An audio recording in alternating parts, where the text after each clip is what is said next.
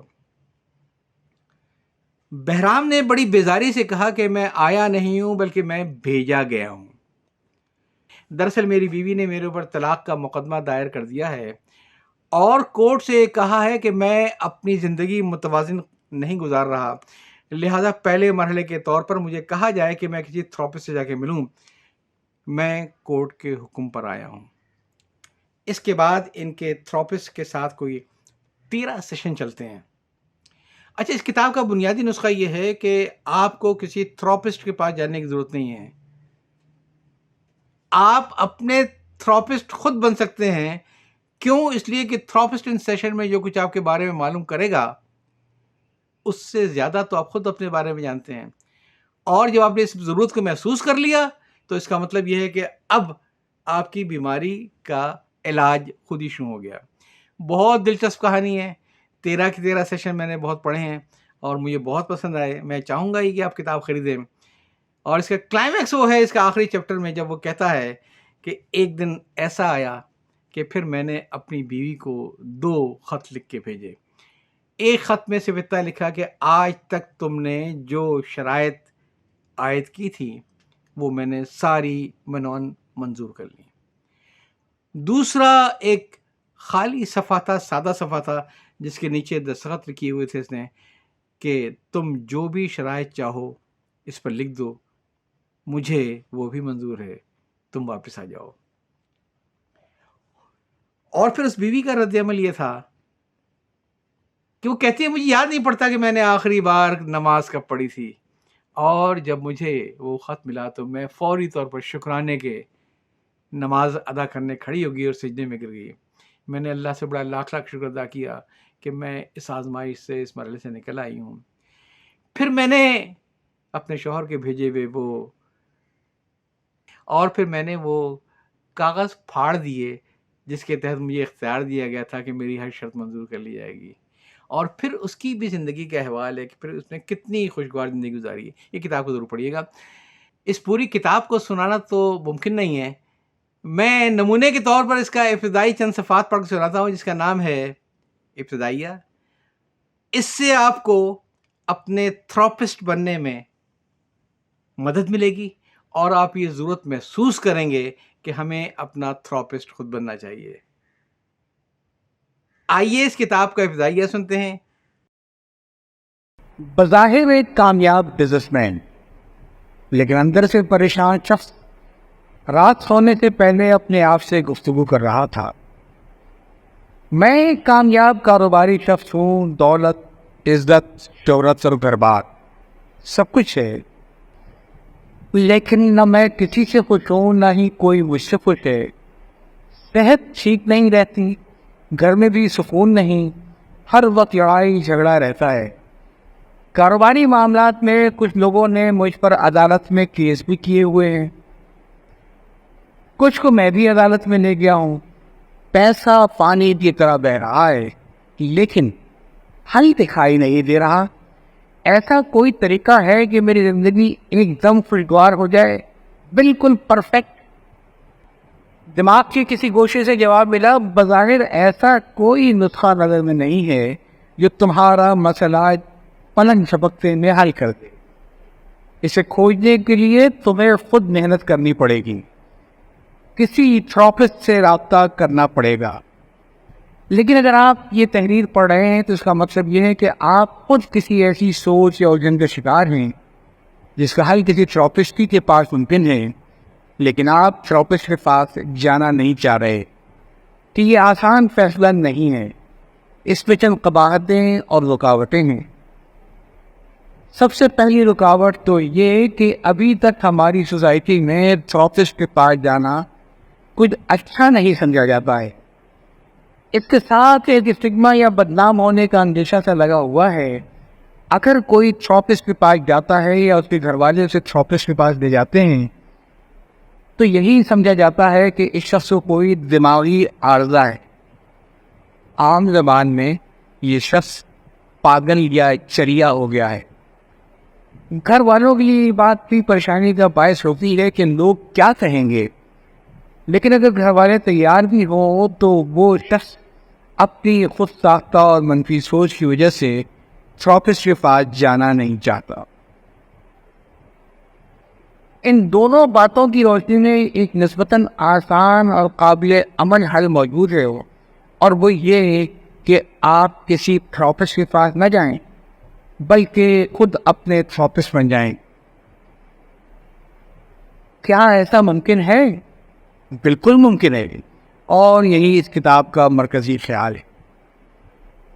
Therapist ایسے سند یافتہ پیشہ ور کو کہتے ہیں جو لوگوں کی ذہنی، جذباتی، نفسیاتی الجھنوں اور پریشانیوں کا جائزہ لیتا ہے اور ان سے نپٹنے کی صلاح دیتا ہے اور حل تجویز کرتا ہے۔ یہ سب کچھ گفتگو اور بات چیت کے ذریعے ہوتا ہے۔ دوائیں تجویز کرنا تھراپسٹ کے دائرۂ اختیار میں نہیں آتا۔ دوائیں تجویز کرنا کلینکل تھراپسٹ کا کام ہے، جو ایک الگ شعبہ ہے۔ جس طرح گھر میں کسی کی طبیعت یا آپ کی اپنی طبیعت خراب ہو تو آپ فوری طور پر خود اپنے ڈاکٹر بن جاتے ہیں، سب سے پہلے طبیعت کی خرابی یا بیماری کی علامات کا تعین کرنے کی کوشش کرتے ہیں۔ تھرمامیٹر سے بخار، بلڈ پریشر کے آلے سے بلڈ پریشر چیک کرتے ہیں۔ جن کو شوگر کا مسئلہ ہے وہ شوگر کے مسئلے سے اپنی شوگر چیک کر لیتے ہیں۔ علامات کے اعتبار سے پوری تجویز کرنے کے بعد اس کا استعمال شروع کر دیتے ہیں۔ اگر طبیعت کچھ زیادہ خراب ہو تب آپ ڈاکٹر کا رخ کرتے ہیں۔ بالکل اسی طرح اگر آپ کو اپنی ذہنی پریشانی کی علامات کا پتہ ہو، اس کی تشخیص کے لیے مناسب ذرائع اور وسائل ہوں، اور اپنی تشخیص کی روشنی میں مسئلے کے تدارک کی اہلیت حاصل ہو جائے، تو سمجھ لیں کہ آپ خود اپنے تھراپسٹ بن گئے۔ خود اپنا طبیب بننے میں آپ ایک حد تک جا سکتے ہیں، جبکہ اپنا تھراپسٹ بننے میں ایسی کوئی حد نہیں ہے۔ اس کی وجہ بہت سادہ ہے، اور وہ یہ کہ آپ کو آپ سے زیادہ کوئی نہیں جانتا۔ آپ جس قدر خود آگہی کی صلاحیت تھراپی ٹیکنیک کی مہارت حاصل کر لیں، آپ اتنے ہی بہتر تھراپسٹ بن سکتے ہیں۔ لیکن یہ بات بھی طے ہے کہ تھراپسٹ بننے کا ایسا کوئی مجرب اور تیر بہادر نسخہ نہیں ہے جو آپ کو ایک رات میں تھراپسٹ بنا دے۔ اس کے لیے آپ کو خاصی سنجیدگی، مستقل مزاجی اور پلاننگ کے ساتھ کام کرنے کی ضرورت ہے۔ آج کی زندگی بہت تیز رفتار، پیچیدہ اور گمبھیر ہے، تاہم آپ کو ایسے بہت سے لوگ ملیں گے جو ذہنی دباؤ، ڈپریشن یا ذہنی انتشار کا شکار رہے، لیکن ان لوگوں نے اپنی مدد آپ کے تحت نہ صرف اپنی الجھنوں کا حل دریافت کر لیا، بلکہ اپنے اطراف کے دیگر ایسے لوگوں کی بھی مدد کی جو اس طرح کے ذہنی مسائل کا شکار تھے۔ ایک ایسی ہی مثال پیش کرنا پھر، میں بہت عرصے سے ذہنی انتشار میں مبتلا تھا۔ مجھے لگتا تھا کہ ہر شخص میرا دشمن ہے، میرے خلاف سازشیں کر رہا ہے، دوسروں کو بہکا رہا ہے۔ یہ سب باتیں دفتر میں میری کارکردگی کو متاثر کر رہی تھیں۔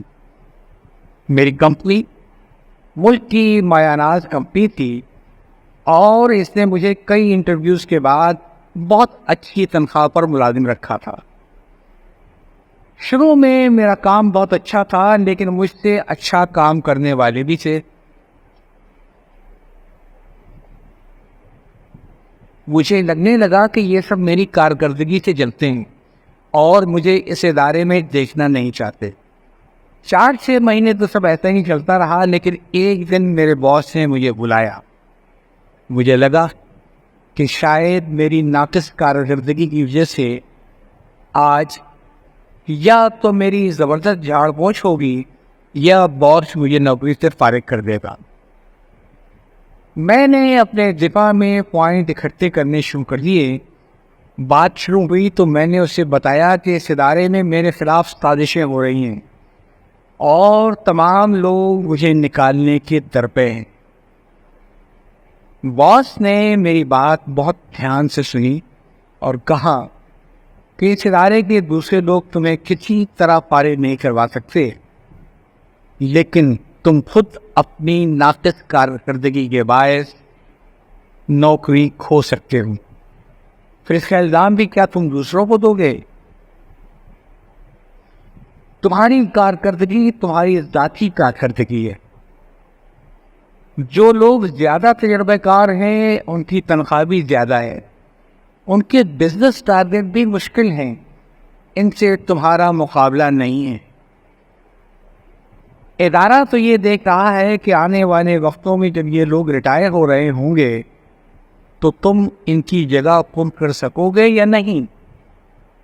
اس نے مجھے مشورہ دیا کہ میں جانبداری سے خود اپنا جائزہ لوں، اپنا محاسبہ کروں اور خود کو فائل کروں۔ ہر معاملے میں ہر شخص ہر وقت غلط نہیں ہو سکتا، کہیں نہ کہیں میری بھی غلطی ہوگی۔ وہ غلطی کیا ہے اور اس کا میں خود کیا علاج کر سکتا ہوں، یہ سوچنا میرا کام ہے۔ میں تو اپنی نوکری پر فاتحہ پڑھتا ہوا باس کے پاس گیا تھا، لیکن یہ سب کچھ اس کے بالکل برعکس تھا۔ باس کے مخلصانہ مشورے نے میرا کھویا ہوا اعتماد بحال کر دیا۔ باس کی بات میرے دل میں گھر کر گئی۔